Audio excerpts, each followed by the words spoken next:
Good morning and welcome to the Core Connection. I'm Mira Rubin here with you on Enlightened World Network, and today's topic is values or impulse. And we're going to be talking about taking a pause when we are inclined to fall into automatic reactions and then assess what are our true commitments. Anyway, it should be a fun conversation. Good morning, Rosalind. Welcome.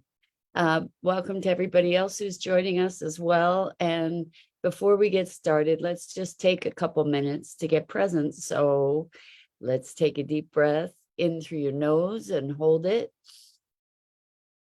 And imagine clean, crisp oxygen flooding into your lungs, flowing into your bloodstream,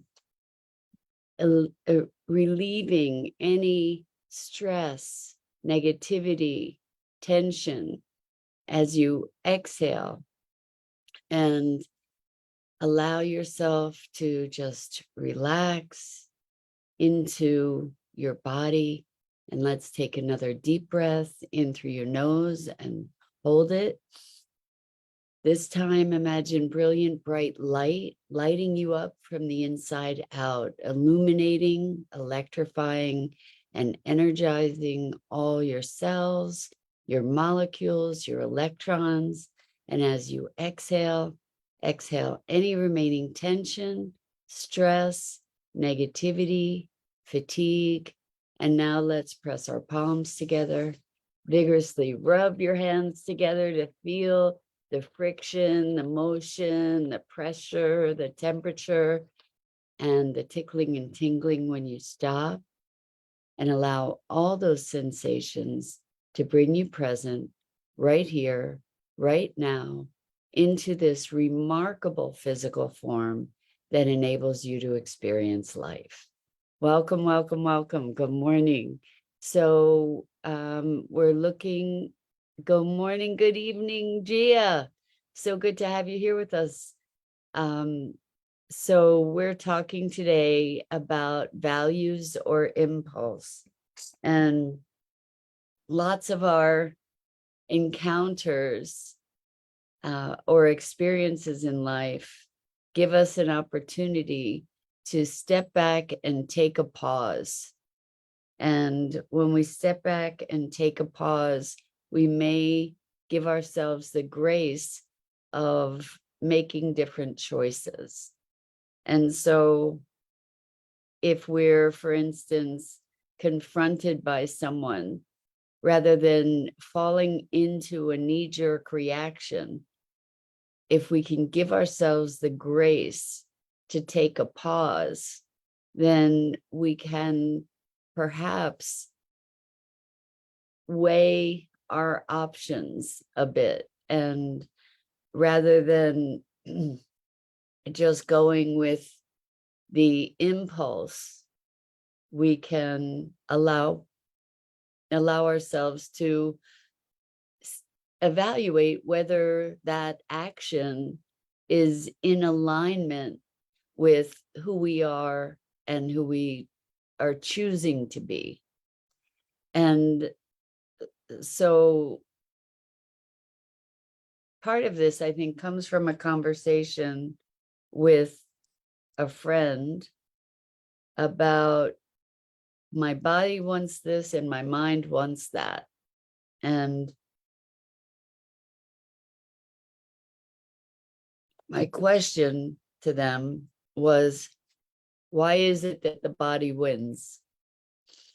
And ultimately, that immediate impulse from the body, a primal desire, is that in alignment with who you choose to be in life?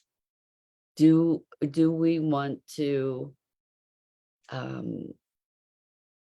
defer to the momentary desires, or can we step back and view the circumstance from a broader perspective and then choose based on that, and with that broader awareness. Because when we allow ourselves to step back into this broader view, things look very different. We can see the interrelationship between things. We can see the consequences of our choices more broadly. And when we have a narrowed view, we are seeing things from a very constrained kind of perspective that is not as connected, that is not as aware. We might find ourselves doing this with food. I certainly have had compulsive food behaviors in my life. And if I can muster the will to stand back and look at the choice, first of all, as a choice, rather than just being on automatic, acting on impulse. But then if I can stand back and recognize the choice in the greater context, to, for instance, ask myself, does this choice align with what I desire, my greater desires for myself? You know, does this choice align with my values? Does this choice support me in living the life that I desire for myself?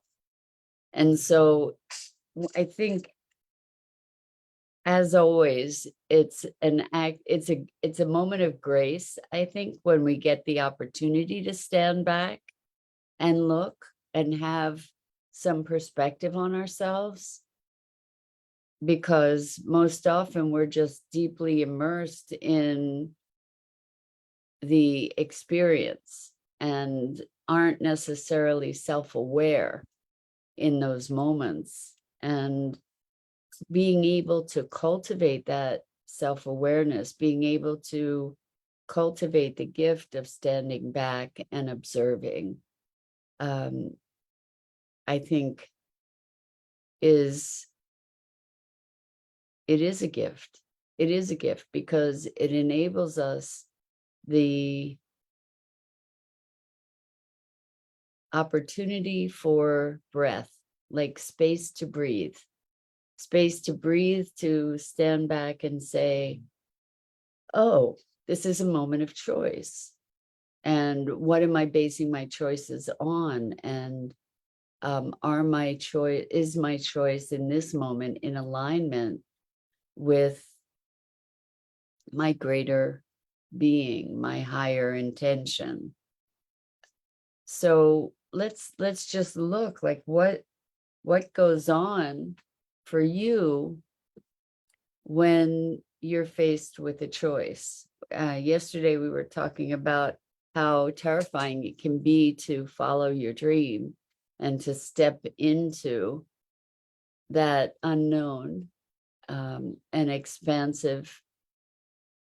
more expansive sense of self, to be treading in new territories. I think that too is a choice. And the truth is that we are constantly faced with opportunities to choose. And probably more often than not, we don't exercise that choice. We just are pretty much on automatic pilot. Lots of the things that we accomplish in life are parts of routines, right? And I'm saying activities that we do.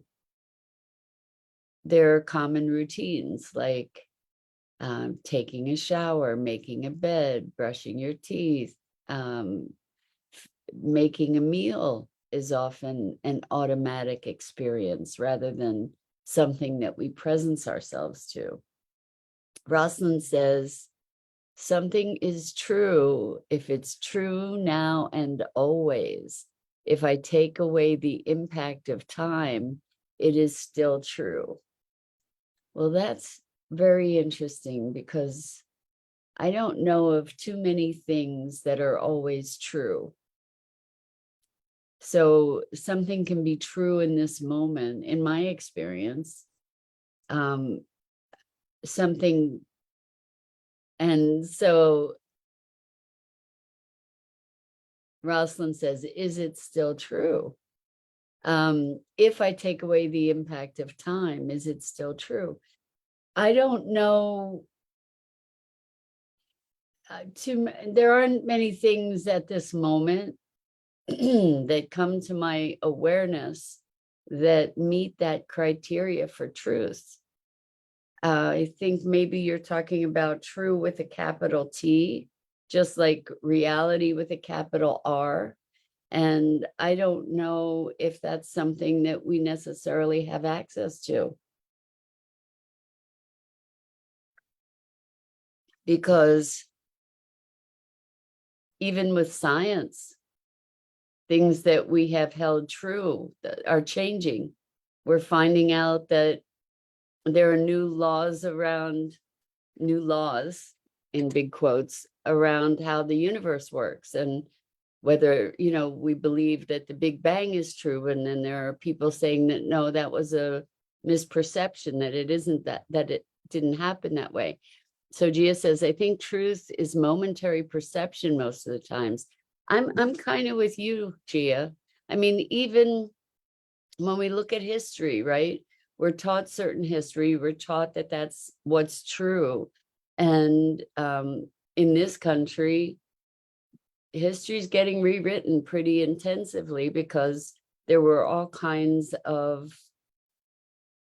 omissions in history that were really egregious, or perspectives about who was a hero.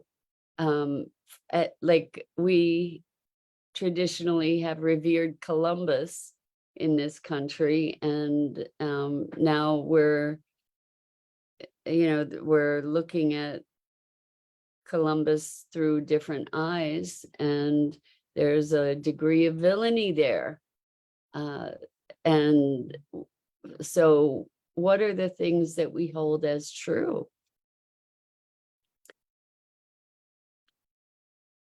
When we're talking about truth, I think we're talking about belief, and belief is something relative. I mean, maybe we can agree that it's true that the earth revolves around the sun. There are people that actually believe that the earth is flat. And I don't know what they think about the earth revolving around the sun. I mean,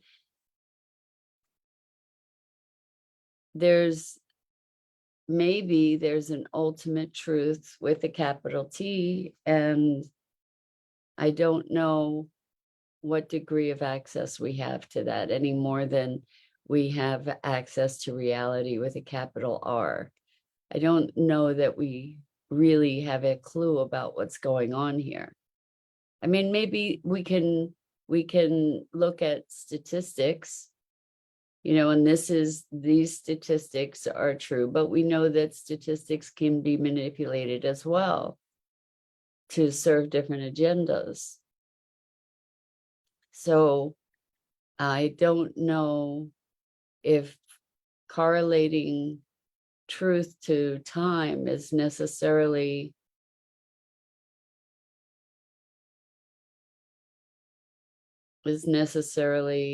a foundation for a solid definition. But Rosalind, I'm curious because you come up with these wonderful insights, and I'm wondering if you're thinking of something particular when looking at or putting forth that definition of truth. Like, is there something that transcends time? The one thing that's occurring to me now is the intelligence of the universe. But that to me it looks like truth, like maybe capital T truth, but there are lots of people that would disagree. So then, is truth something that is accessible to all of us? Is truth something that we universally share? I don't know. I don't know. So this goes back, let's go back to our conversation about values or impulse. Like, how do we want to live? Do we want to live according to our values?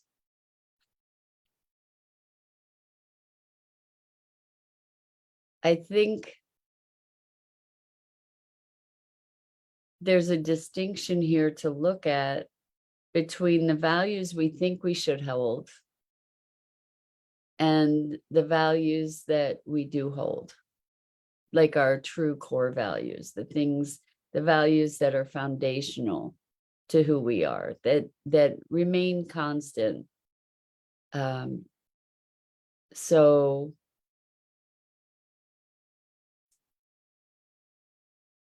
with values,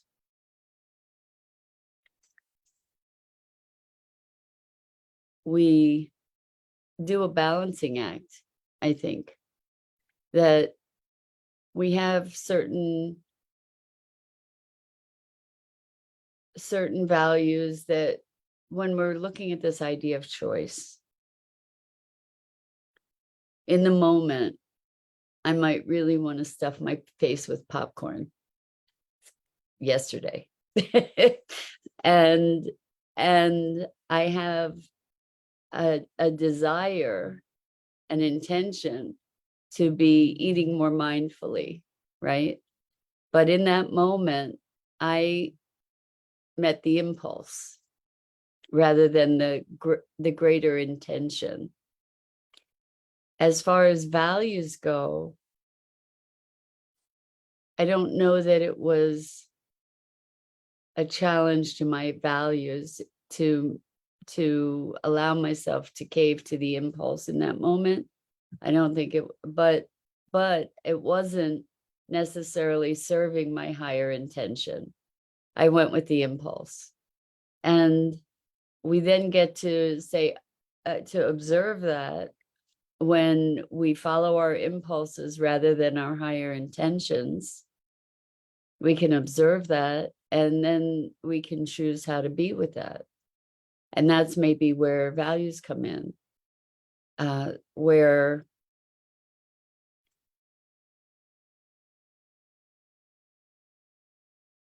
I'm cultivating a deeper compassion and kindness to myself. And curiosity actually is one of the values.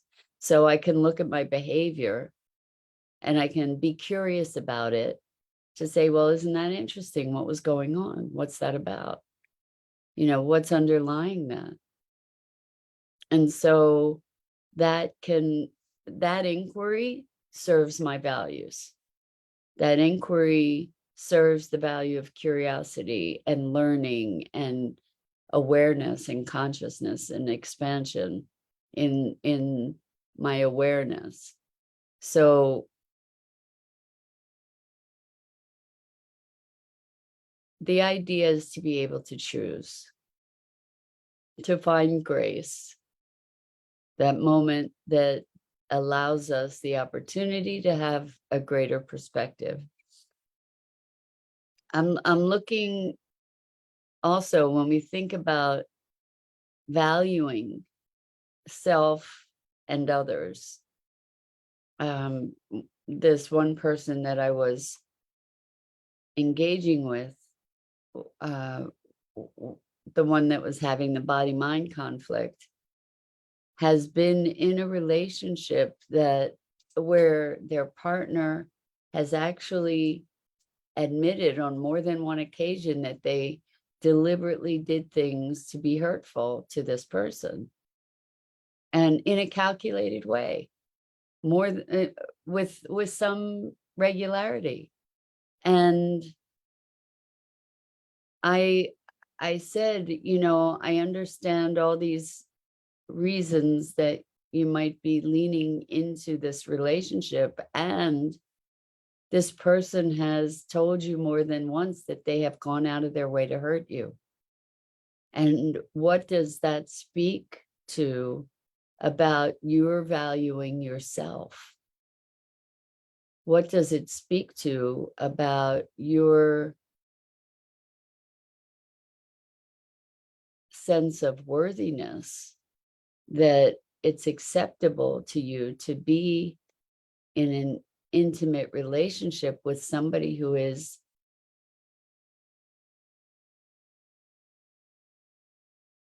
hurting you ongoingly in a deliberate fashion?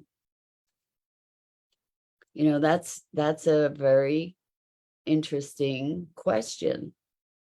And it's fascinating to me to see how well we can rationalize and justify pretty much anything, and how we can manipulate our thoughts so that the very thing that is so that we seek out the very thing that is destructive to us, and justify that on kind of a spiritual plane, to say, well, I'm learning, um, I'm learning how to see the best in this. It's kind of remarkable to me to see how we can twist our thinking to believe almost anything.